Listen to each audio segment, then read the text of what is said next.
Salam dostlar, kanalıma hoş geldiniz. Bugün sizlere daha bir maraqlı mövzu hakkında danışacağım. Bugün sizə danışmaq istədiyim mövzu gizləyən bitki haqqındadır. Gizləyən bitki haqqında. Yəni hər bir bitkinin mövsümü gəldikcə, bitki düzəldikcə bu haqqında sizə məlumat verirəm. İndi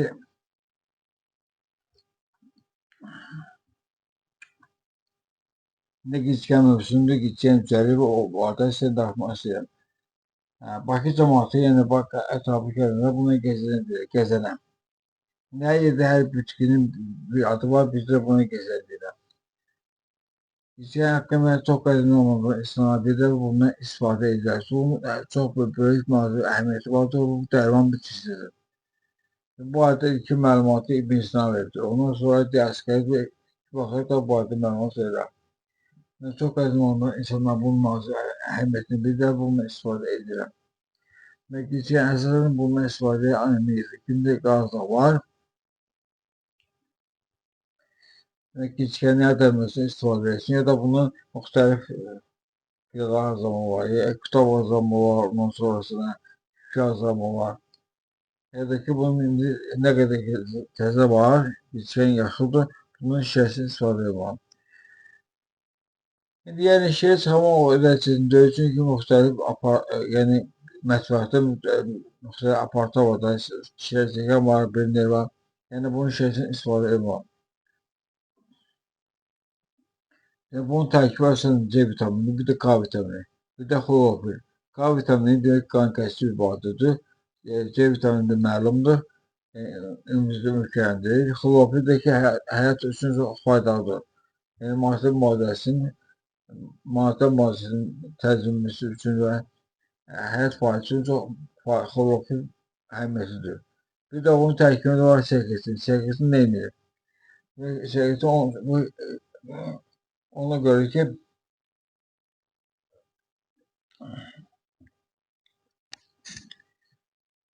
şişə xəstələrdə buna istifadə edir. Çünki bu sekretin demək ki,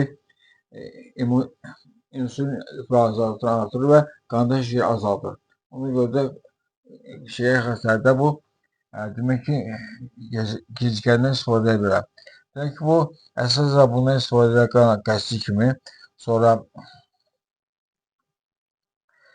qaraciğər xəstəliklərində, ondan sonrasına mədə spazmlarında, bavasildə, ondan sonra dəri xəstəliklərində, dəri göbəyində və əmələ gələn başqa xəstəliklərdə buna istifadə olunur. Yəni təbii ki, bu dərəcə istifadə bunun yaş şişəsinə dənməsinə istifadə edir. Bundan həmçinin bəlğam qəsri kimi istifadə edir.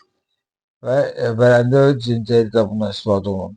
Və demək ki, bavasil və uşaqdan gələn qanama zamanı bundan istifadə olunur. Yəni bu qan kəsici kimi çox əhəmiyyətlidir.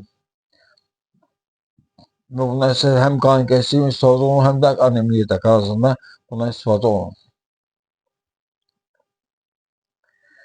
Bundan demək ki, nə qədər ki desədir, bunun yaprağının şişəsini istifadə etmək olar. Ya da ki, indi yapraqları nə qədər ki təzə var, bu dəminin üçün. Ya da ki, bunun yaprağını indi yığın və köyü yerdə qurudun və qızardın. Çünki bu qızda sizə lazım olacaq. Həmçinin bundan saç dökülməsinə qarşı da istifadə etmək olar. Yəni saç dökülməsinə qarşı ya şişəsindən istifadə edirsə, ya da dəmləsindən. Yəni bunlar saç diblərlə sürtülür və çox böyük əhəmiyyəti var ki, saç dökülməsinin qarşısını alır və yeni saç əmələ gəlməsinə kömək edir. Yəni ki, həm də öz böbrək daşlarının tökülməsinə buna istifadə olunur. Hətta lap bərkən daşlarının tökülməsinə bunu təzə gizləyən şişəsinin və yaprağının dənməsinə istifadə olunur. Gizləyən toxumlara çox faydalıdır və gizləyən toxumlarına qazılığına istifadə olunur. Onun üçün yəni ələ gələn gizləyən toxumuna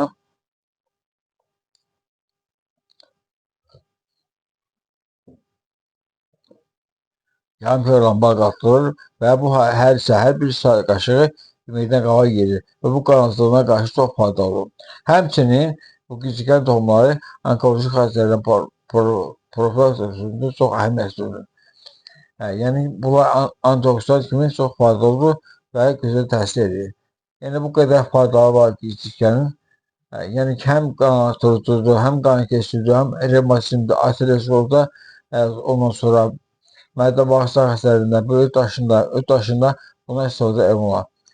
Yəni belə bitkilər nadir olan təbiətdə rast gəlinir ki, bax belə hər tərəf bunun əhəmiyyəti vardır. Ona görə də belə bitkilərdən istifadə etmək lazımdır. Ne deyirəm, nə qədər ki vardır, bu yəni yaşıldır, bunu yığıb qurudub işə salmaq lazımdır ki, həm saç tökülməsinə də faydalıdır, həm şəkər üçün faydalıdır. Yəni ki, belə bitki çox az rast gəlinir, həm şəkərə faydalıdır, həm öz daşına, həm qaraciyərə, həm qan artırıcıdır, həm qan keçicidir.